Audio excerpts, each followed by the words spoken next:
Yo, yo, yo, what's up, everybody? Thank you for tuning in to yet again another fantastic indie creator interview. It's your Cape Crusader Cody, and we're keeping it geekly with our returning guest, Matt of Sorcier. We're here to break down Sacrimony issue 1 through 5, trade paperback, Love, Life, and Death in a very big book. Oh my goodness, I had the chance to read some of this, and it ripped my emotions out from the very start.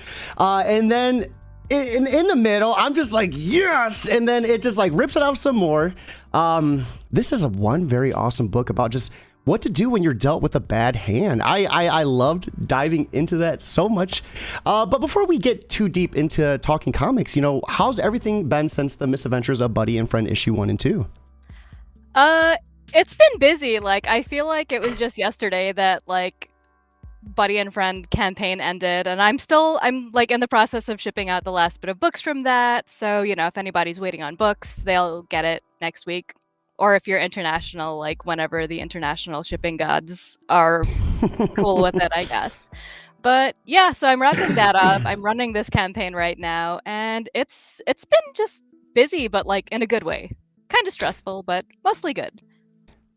Shoot, I am so sorry to be adding to that stress too. Earlier, we were trying to get this off the ground. Thank you so much. Taught me a brand new way to hit more platforms at once. Not only that, but to add your audience into the mix as well. So anyone that is watching on her side, thank you for joining us as well. So we've had you on for interview 223, 299, and now 247. I mean, we're always just hitting just the big marks. Just missing those little milestones. These interviews are just as big as milestones as well, because this book is one hell of a read, and I am interested in hearing, what made you want to kind of take on your own form of fantasy, break away from like the traditional like space sci-fi, the big hero epic journey, and kind of like take it to a whole different like emotional level.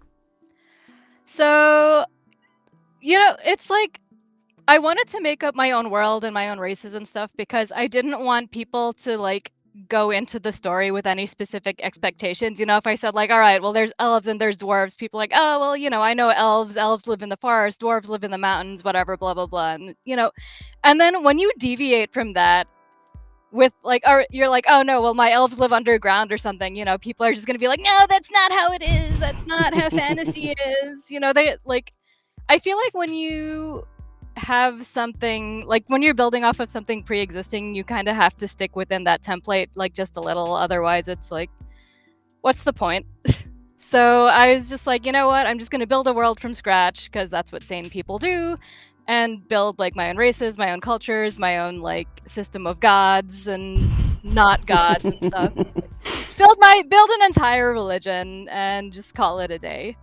And I do like that better than saying like, all right, well, here's like angels and demons. Like, I don't like to use that terminology like actually in story. Like I'll say it when I'm talking about the comic so people kind of grasp it. But like in story, there's no heaven or hell. There's dawn and dusk. And then it's like, angels are like dawn lords, demons are dusk lords. So it's like it takes away any sort of like pre-existing idea you have in your head of like what an angel or demon should be. And I like that because also, like, kind of a segue, but when I was, like, trying to pitch Sacrimony to, like, a comics group and, like, asking for advice basically on how to pitch it, they kind of had their, like, they were giving me information based on their own sort of, like, Christian upbringing, where it's, like, Sifrim, for example, like, they thought that since he was a fallen god, like, oh, well, he must be the devil. And he's such small potatoes compared to, like, the real actual devil of the story. So I was like, it's just, I wanted to take away that association with, like, any sort of, like, real life religion. And I think, oh, sorry, I didn't mean to cut you off. Oh, no, well, it didn't even hit me that even, like, me trying to explain things sometimes, like, people still have that sort of idea of like, all right, fallen angel automatically means the devil, and it's like, no, he's just an asshole. And I think you executed that so well too. I really loved how you crafted like your own experience within this world. Like, what goes into that? It was such an immersive experience. You went as far as there was different languages like within their speech bubbles. Like, that just seems like it's such a complex thing to achieve.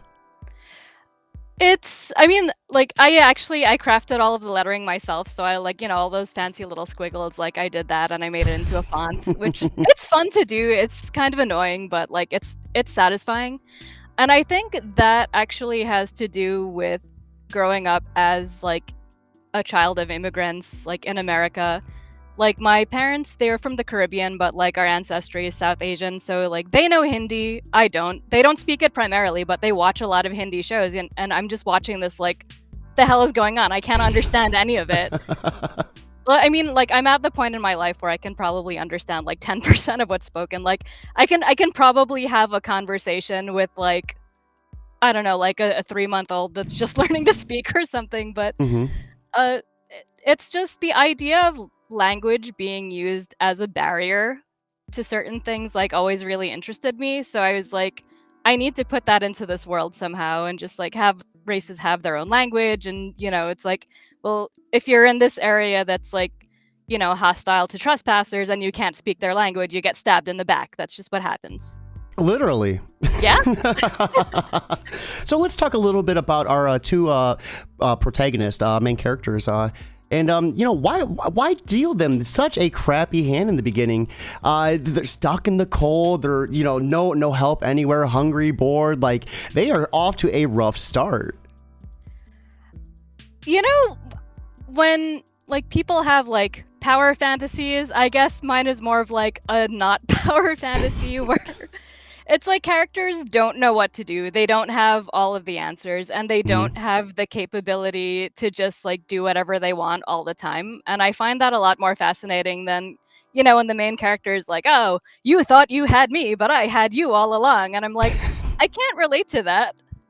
Like a lot of Sacrimony is actually inspired by just real life. Hmm. Because I think a lot of us just spend our lives not knowing what the fuck we're doing, but just doing the best we can.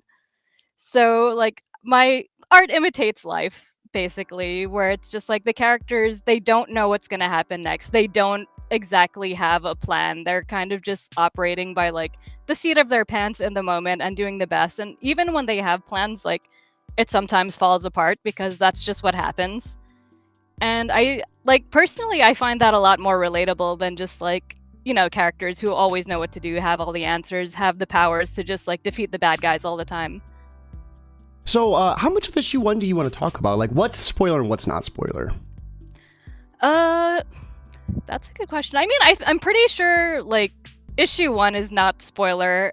Like whatever you've read is pretty much So like. I really love the conflict that you had, the mama feeling in the beginning, where she wanted to leave and she's like, I can't do this. Like I just love that internal conflict. Like, is this life gonna be a good life for this child? Because I'm always in danger. Like I'm not gonna be able to keep her safe. I might get killed and have to answer some questions. Like such a rock and a hard place to start off. As well. Yeah, and it's like, oh, sorry to cut you off. Oh no, but go ahead. It's also just like, how is this child going to impact my own life? Which I think is like, people kind of hate her for that. Like, they hate Unica, the mom, for that because it's just like, oh, you're selfish. You're thinking about yourself and not your child. But then when you realize that it's like, all right, she had a child with like an abusive asshole and, stuff happened. The child apparently died, came back to life, now has these wings that are a huge problem. And it's like, she doesn't want to deal with it. Like, it's kind of clear that like she never really asked for this child or to be responsible for this child. And then it's like when the dad nopes out, like, she's stuck with all of these feelings. Like, I could just leave her here, but then like I have a conscience. I have to take her with me, even though I really don't want to. Mm-hmm. And I really love too. You did such a good job of building up like the dad being an asshole, and he was just so cold. And I loved when she was able just to strike him down. I at first thought he was dead. He fell off a cliff, and when he comes back, he's like his legs all broken up. And then he gets stabbed. We were talking backstage. One of my favorite things when he gets stabbed again, I'm like, yes, like you definitely deserve that. Yeah, I mean, it's kind of a testament to his own willpower or like how determined he is to achieve whatever it is that he needs to, which you'll find out in later issues, like what his whole purpose for like after getting banished, basically, because it's obvious that they've been banished from like the godly higher up realm and like, what he has to do after that. But it's just a testament to his willpower that he can just drag himself with like a broken leg to wherever he needs to go. So what are the gods like in this world? I know you kind of constructed everything yourself. Like, within like the next couple of issues, what type of world and religion can we see to take place with these gods? Oh man, so there's the higher up gods. Basically, there's dawn and dusk, which is sort of my equivalent of like heaven and hell, but I don't really like to say heaven and hell because there's like, expectations that people have Yeah. with heaven and hell. So yeah, there's the main god of dusk, which is Ankiel, who is like Dawn, sorry. I'm getting my D's confused. The main god of dawn, which is the good side, which is Ankiel, who is like the god that's like the deity that, or the god that everyone is like, oh, this is the good god, we love that god. And then there's like the god of dusk, which is Zenet, which is basically like my equivalent of the devil, who's actually Ankiel's estranged son. So like just when you thought that there was enough dysfunctional families just in the first issue, like the gods themselves are their own dysfunctional family, where Ankiel is just like constantly trying to win over Zenet's affection, and Zenet's just like, shut up mom, I hate you, like get the fuck away from me. So like my Discord group is funny because they imagine him as just like this angsty teenager who's like, locked in his room listening to Linkin Park, like, shut up mom, Oh my go God, away. yes. Like we've all been there. We're of that age where we've been there. Throwing books, like, get out. I told you get out once. Like, yeah. So, in issue 1, 2, he's the one that's wrapped up in the bandages, correct? Issue 1? Or am I thinking of a different character? Issue 1, he wrapped up on the boat? Oh, no, that's Dante. Dante, okay, sorry. Yeah, I love Dante because he was just as angsty. He told the child, like, get the F out of my room. I don't want you in here. Like, I'll kill you and your mama. I'm like, dude. Woo. But then we find out he has some sort of special skin condition, but there's some mystery there, I feel. Oh, absolutely. Because it's like when Captain Spectre is just like, yeah, I'm sure you'll be able to handle things if we're ambushed. Because, he was against rescuing Unica and Khajad because he's like, this has to be a trap. Like, what are these people doing here? They're going to hurt us. And the last one was a wanted murderer. Yeah, right? Like, remember the damsel in distress that tried to kill us? Yeah, let's not do this again. Spectre's just like, he wants to see the good in people, but also he's just like, don't worry, Dante. I'm sure you can handle it. So there's some secrets to Dante, and I look forward to being able to reveal that in like way later issues. So the art in these interiors are just gorgeous. I mean, I really love how you started off in winter, and every time they're talking, you can see the cold breath, like, or the heat from their breath, like in the panels. Like, it's so detailed. Like, what went into creating this compared to the misadventures of Buddy and Friend? I mean, first of all, thank you for noticing that little detail. I love adding all of these little extra things just to make the worlds feel more immersive. So it's like, if they're in certain lighting, I get to do like this really cool backlighting. Or yeah, the illumination on their skin too. Yeah, and then, if they're in the cold, I get to do like all of this fog and just like make it really look frosty. And yeah, there is such a difference between that and Buddy and Friend, because Buddy and Friend is like, it is a lot more simpler, but there's also just different techniques to do different effects for different art styles. So it's like the way that I do the cold atmosphere in Sacrimony is going to be different from the way I do it in Buddy and Friend, but you'll still be able to feel all of the atmospheric feels, I guess. So what type of mindset do you like to put yourself in when creating Sacrimony? I mean, are you blaring Linkin Park, or what type of music do you find yourself listening to? I listen to a lot of Camelot. It's with a K, not the C, which is a silly place, I hear. But yeah, I mean, I got the title Sacrimony from a Camelot song that was called Sacrimony, just because I liked the word. I didn't like that particular song, but I was just like the word when I looked it up. It was just like, a sacrifice made, just like a pointless sacrifice made for the sake of formality. And I was like, wow, that feels exactly like my story. That's pretty deep. Right? So yeah, and Camelot, it's a great band. Like, they do a lot of just very dramatic, sort of operatic, like heavy metal. I think the young ones call it like alternative or something, but it's just like the vocals are great. Like the things they sing about is always great, where it's just like it makes you feel like you yourself want to become some sort of god. I've been listening to a lot of like strangely enough, some sea shanties, like get you just so motivated. I don't know what it is about cruising down the street, just listening to some like songs about the sea, and I'm like, dude, yeah, put me on a ship, make me a pirate, let's go.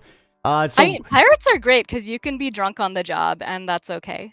And you get a wooden leg. I mean, I don't know if I could give up my real legs for wooden legs. Maybe if I had a wooden leg in my hand and I could like hit people with it. And splinters. Like, I didn't think about it too.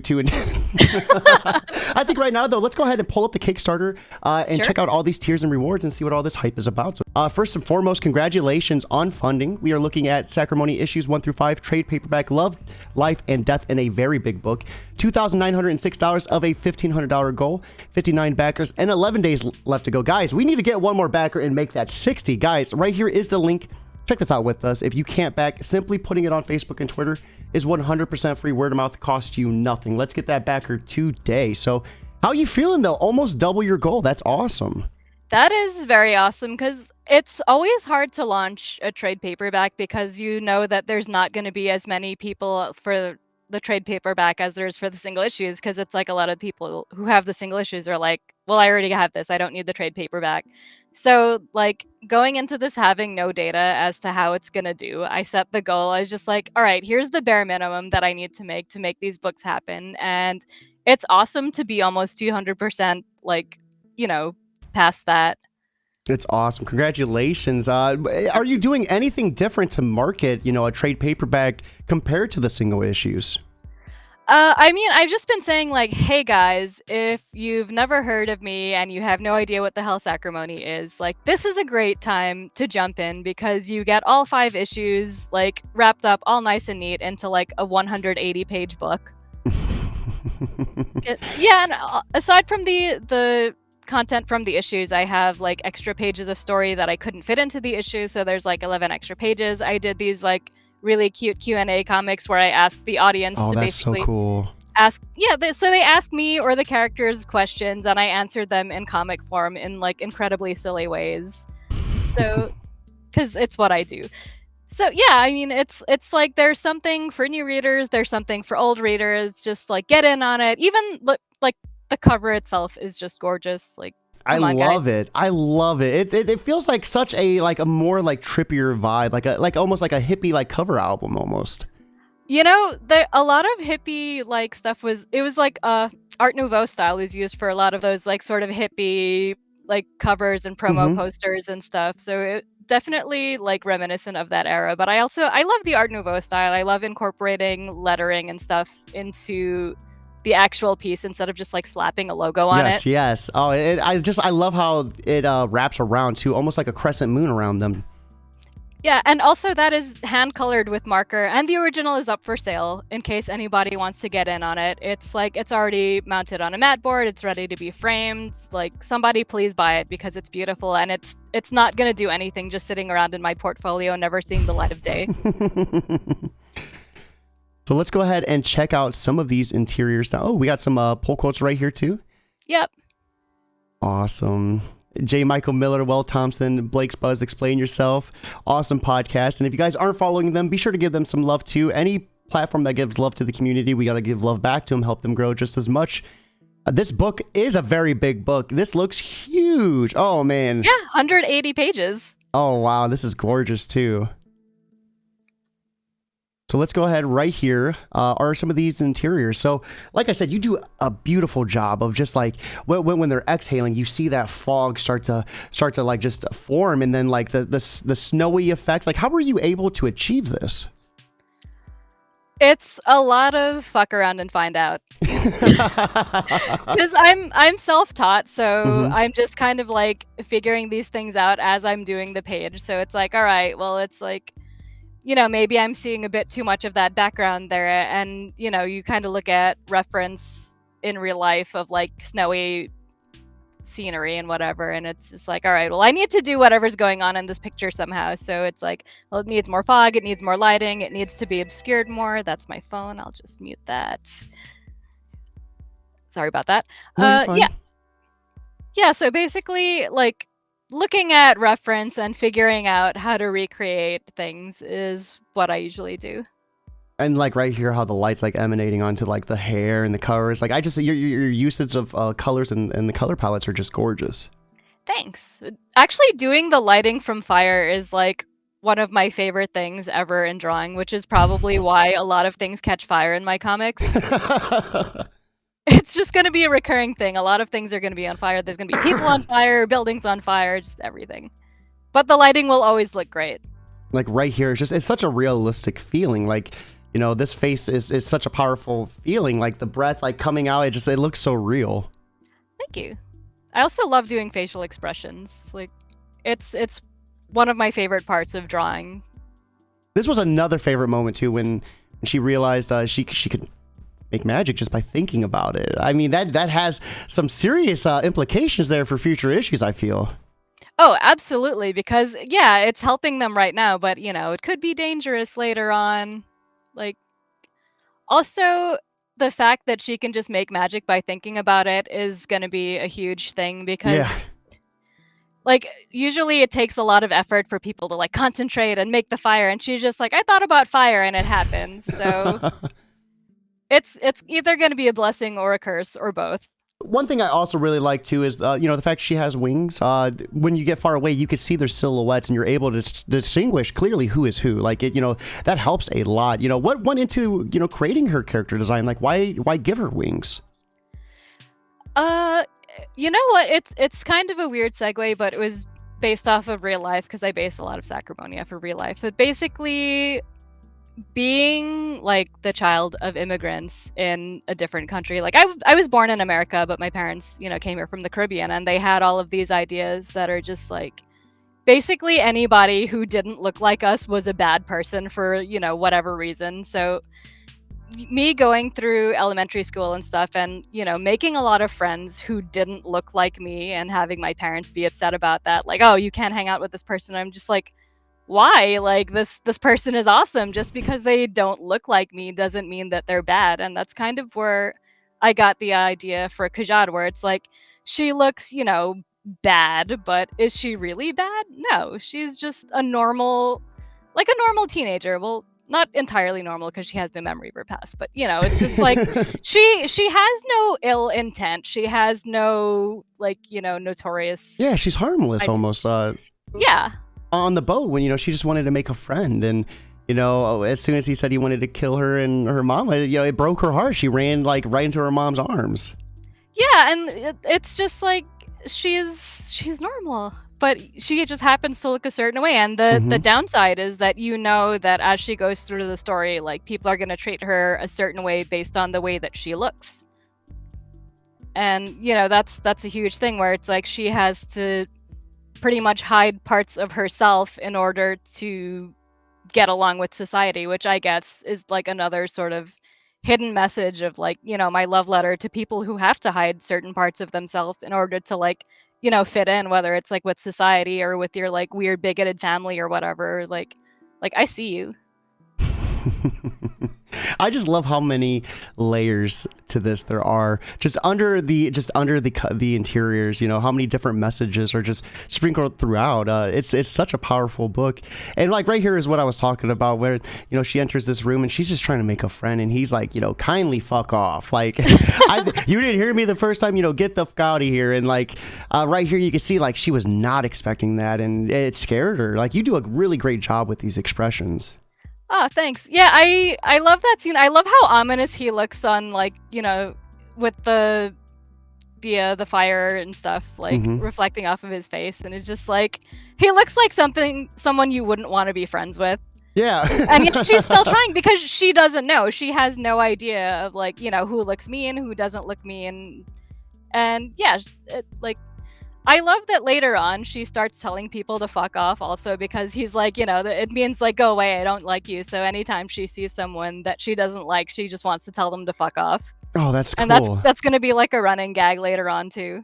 And then right here's the flashback with her and her POS ex-husband. Yep. Yeah, he's not a nice guy.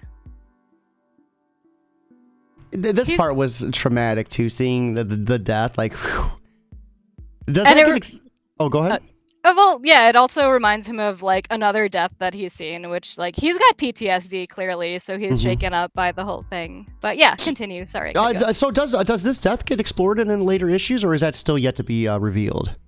It gets explored like way later on down the road. It's probably going to be like, I don't know, issue 20 or something. Like it's going to be a long story, but like the more you go through, the more you learn about the characters, the more like, you know, the more shit hits the fan and the more they have to go through.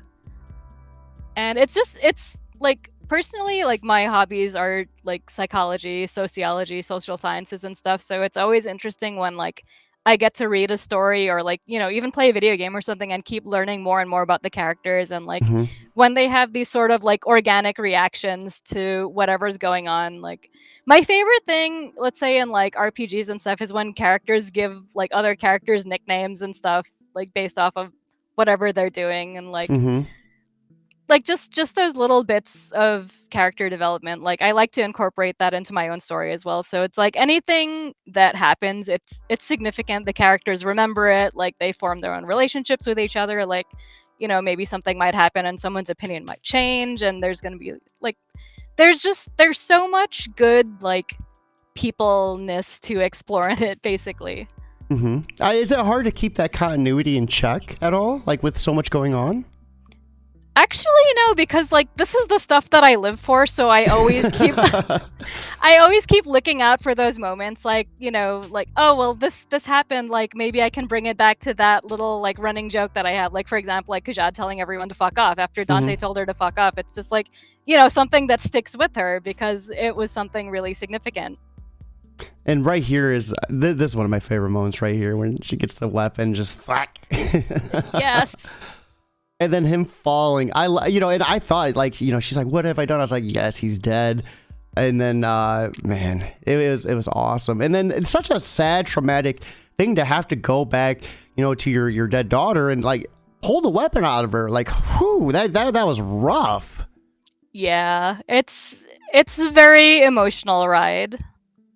So right here, guys, are the rewards. If you are watching, here is a link to check this out with us. Once again, if you can't back, simply putting this on Facebook, Twitter, anywhere that you could put a link is 100% free to do, and it helps just as much. Trying to get the word on this is what we're trying to do. So please help us in our journey to do that. We're looking at $15 for Chapter 1 digital. Awesome price. This is 180 pages. Yeah. Wow, so 180 pages for $15. You can get the actual physical book for $35. Another outstanding price. This is like, holy crap. You got black metal tarot cards. Give me a little bit about this. We have a set of 6 limited edition. Yep, they're only going to be available for this campaign, and basically the standard covers that I've done for the single issues were tarot card based. So, you know, the issue 1 was like the Ace of Wands, 2 is the Two of Wands, and so on. So, you know, and the Chapter 1 cover was based off of the Fool, so I've also got the Fool. And I just, my mind's blown right now. That's so cool. Thanks. Yeah, I like tarot cards, even though I'm not particularly spiritual or anything like that. I really love like that sort of striking imagery of like this represents something, so I wanted to incorporate that. Like I've always wanted to do a set of my own tarot cards before I started Sacrimony, but I was just like, I didn't have the motivation to do them because I didn't have any. It's hard when you have no like context for them, I guess, when it's just like I want to do tarot cards, but then it's like, you know, what do I do for an Ace of Wands or Two of Wands and or whatever. So when I finally started Sacrimony, I was like, I have my context. They're all just going to be comic covers now, and people have been asking like, oh, are you ever going to do like actual tarot cards? And I'm like, little by little, yeah, as I go on and I do more covers for more issues, like the tarot card collection will slowly amass. Okay, you just answered my question. I was about to say, like, you mentioned, you know, all the way up to issue 20. Are we going to see all these covers be representations of tarot cards? Yep. So, you know, issue 6 is going to be 6 of Wands, 7 is going to be 7, and you know, when I run out of wands, then there's going to be swords, there's going to be cups, there's going to be, what is the other one, pentacles and stuff. So it's just going to keep going.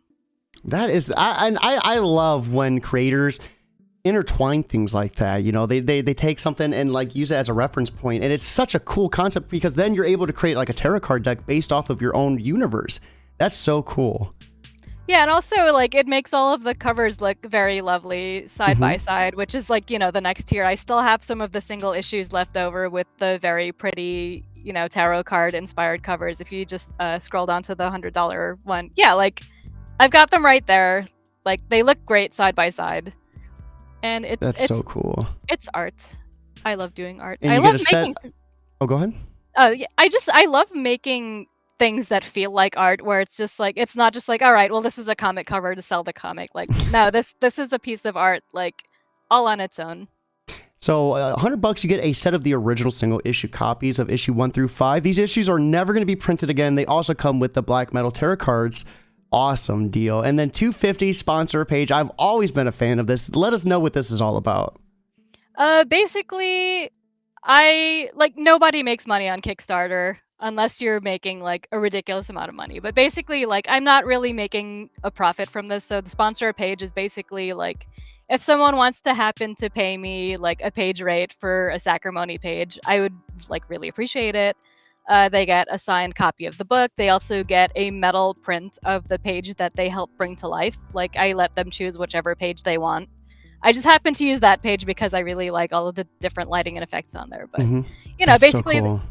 thanks. Yeah, so they get to choose whatever page, and I'll give a metal print, and they also get credit in the PDF as like, having sponsored that page. I mean, I really love how you not only let them sponsor the page, but you give them a metal like version of it as well. I think that's a really cool thing. You hang it on your wall and you have it forever. And then you've also like you're in that PDF forever as well. We also have original art for sale. So 165, you get the original cover pencil sketch. That This thing sold is out. gorgeous. Oh, it's so congratulations. Congratulations though. Thank you. And then the original hand colored cover. So this one's still up for grabs. Yes, it is. I'm hoping somebody gets it by the end of the campaign. I really want to find it a nice home because, like, I don't like having my own art sit around my studio because I don't trust myself. So if someone wants to like buy it and frame it and like actually give it the love it deserves, that would be awesome. This one, this looks like it would be such a cool tapestry. Is that the word I'm looking for? Like the big like sheet that you hang up on your wall? Oh yeah. Oh man. Idea. And then $300 for a comic cover commission. So what type of commission can they ask? Any characters, or is it characters from the Sacrimony universe? Oh, it's for my comic creator friends who, if they want a cover for their own comic, I'm open for commissions. This is an absolute bargain, actually. I'm testing the waters because, like, I'm kind of new to the comic cover world, but I do want to do covers for other people because I just love doing comic covers. So yeah, $300. You'll get like a very fancy Art Nouveau style thing, like what I did for this particular cover. You also get the original hand-colored version if you want to like sell it on your own Kickstarter, or if you just want to like, yeah. So you can technically get your money back if you sell it on your own Kickstarter, or if you just want to like, hug it at night before you go to sleep. You can do that too. I was so shocked. I thought this was like you get to choose your own cover for your own. This is a cheap. If you guys are not jumping on this bargain, you are truly missing out. Your own physical that you could sell for $300 too. Like that is. Hopefully, someone jumps on this fast. Is that going to be something that if it does well, you'll be offering on other campaigns going forward? Absolutely, because like I said, I love doing covers, and one person actually did take me up on that. I have 4 more slots left, so Let's go. Get on that, creators. Come on, I want to work with you. Yeah, let's go. So after going through that Kickstarter in its entirety, what would you like to say to anyone who might be on the fence about backing if you just had a few moments to kind of address them? I mean, the best way I can describe it is what other people have told me, where it feels like Saga, but it's not in space, and the parents hate each other. So if you want those sort of vibes where it's about like family, friendship, and stuff like that, as opposed to like who can punch a bad guy the hardest, like definitely check out Sacrimony. I love that. And I love how it's like a different take on, the fantasy world, because you see so much fantasy where it's like war, violence. I mean, there's a little bit of violence. There's a lot of violence. Okay, I haven't got to the violence part yet, but it's meant to, it develops a lot more of the emotional side of the fantasy as opposed to like the physical side, at least in issue 1. I mean, even the violence later on, it's still there for like an emotional response. It's not just like, oh, hey, here's a cool fight scene. It's just like, all right, we have to make the hard decision of, do we kill these people that we don't want to kill, or it's such good moral gray moral dilemma type dealies. Like the one thing I always think about in like action comics and stuff, or it's like how the fight scenes aren't terribly realistic, or action shows even, like if you've been in a fight, you know that fights are incredibly short and they suck. I've been in 2 fights in my life. I've won both of them, but I would never want to be in another fight again. Okay. But like it sucks. It's also incredibly short. Like you don't see people like twirling around and kicking each other for like 10 There's minutes. definitely no like anime dialogue speech beforehand either. No, like someone gets punched, you get punched, you punch them back, they realize that they don't like being punched or something, or they get the wind knocked out of them, and like that's it. Even with sword fights, like no one's standing there like clanging their swords together for 10 minutes. Like 45 seconds, someone's gonna get stabbed.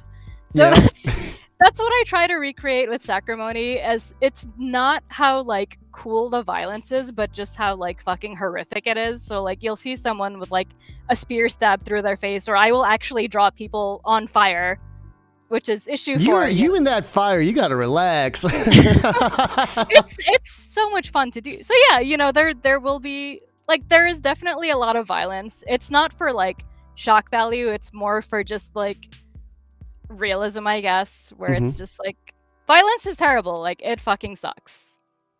So let's talk about things that don't suck. What's next for you in 2023 outside of Sacrimony issue 1 through 5 trade paperback? What else are you working on? I'm working on Sacrimony 6. So it's actually like, I had a weird, like, I don't want to say art block, but I guess burnout / breakdown of like, I just didn't want to do digital art anymore. So Sacrimony 6 is actually going to be hand colored with marker, and I'm really looking forward to that.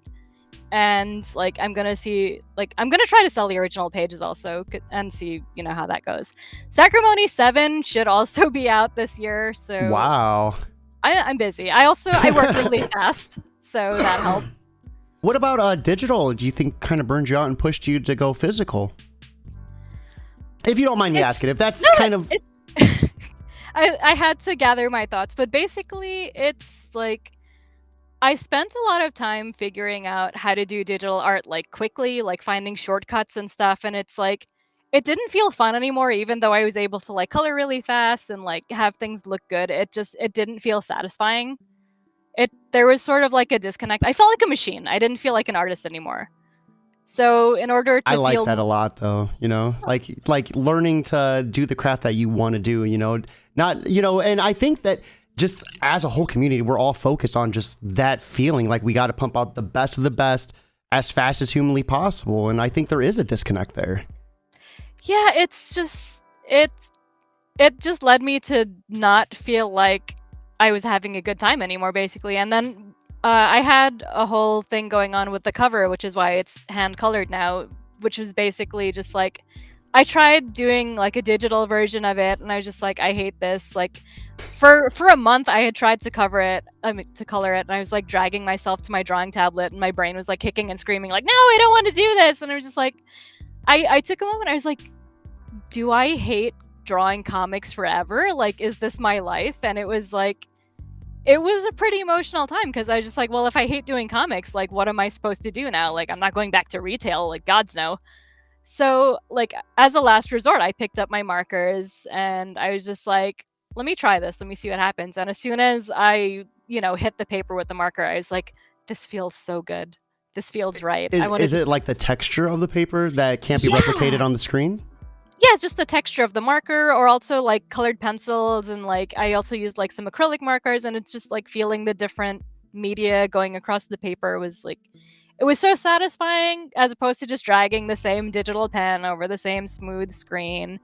And also like everything like traditionally is within your reach. Like you can just pick up your pencils, you can do this. With digital, you're like, all right, let me scroll through my brushes, let me scroll through my colors and click and drag this, and it's just like, it doesn't feel the same. I started out doing traditional art, and I guess like coming full circle is pretty satisfying.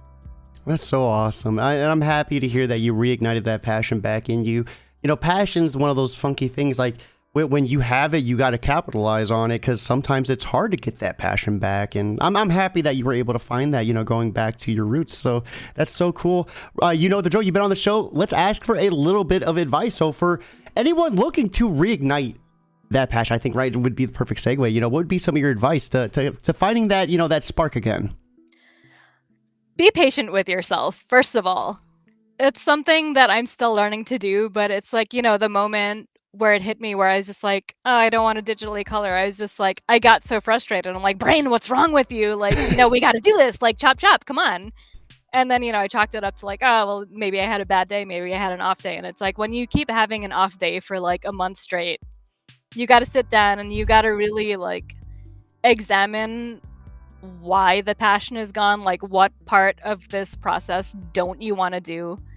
And how can you do it like differently in a way where you enjoy it? Like, take some time, figure it out, like pick up different pieces of media. Or if you're a writer and you've been typing on the computer, maybe like try to handwrite something. I don't know, maybe talk into like a little recorder. Just fuck around and find out is my motto, basically. I love it, because that's the only way you're gonna find out, is if you do it.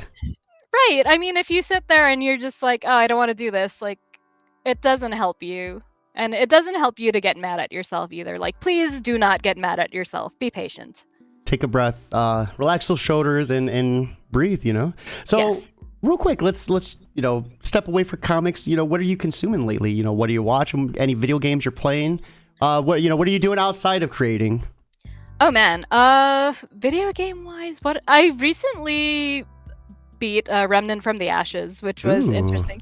Yeah, it's kind of janky in a lot of ways, but it's like one of those hidden gems that kind of feels a little like Dark Souls but with guns. I was about to ask. That's what I heard it was like. Yeah, I recommend it. Like, get it when it's on sale, because like I said, some of the boss fights are super janky. They do the thing that I hate, which is I call like artificial difficulty, where they'll give you a boss that'll kill you in one hit, but then they give you like a bunch of ads also to fight at the same time that will also like kill you in one hit from off the screen. And I'm just like, why would you do that? But once you get past some of those boss fights, it becomes like stupidly fun. See, we just finished up the Return to Yharnam. I'm a big Dark Souls and Bloodborne fan, so Bloodborne did its thing from March 27th till April 7th. During that time, I was in the middle of Wulong Fallen Dynasty, and then Resident Evil 4 dropped. So I stayed up. It was like we finished our Eternals movie night last night, and then I wanted to play Resident Evil 4 so bad, so it was like 2 in the morning. I was like, my interview's not till 1. Let's play for 1 hour, and oh, it was so good. I hate buying the same game over and over, so thankfully they changed it enough to kind of like make it worth buying it for the 5th time or whatever it's been out. Yeah, that's interesting to think about, because I've been on the fence about getting Resident Evil 4 because I played the best version of it, which was the Wii version, where you can I've never played on the Wii. It is the most fun version because you actually aim with the Wiimote. Oh, that's shoot. cool. That's cool. So I was like, this set the bar so high. I don't know if I want to play it on PC, but I might give it a try. I heard they're coming out with a VR soon, and that would probably be really cool. But guys, it is time for us to wrap up. One last time, right here is the link to check out this Kickstarter. If you can't back, put this wherever you can. Word of mouth is 100% free. I hope you all have a lovely Thursday, but most importantly, guys, keep it geekly.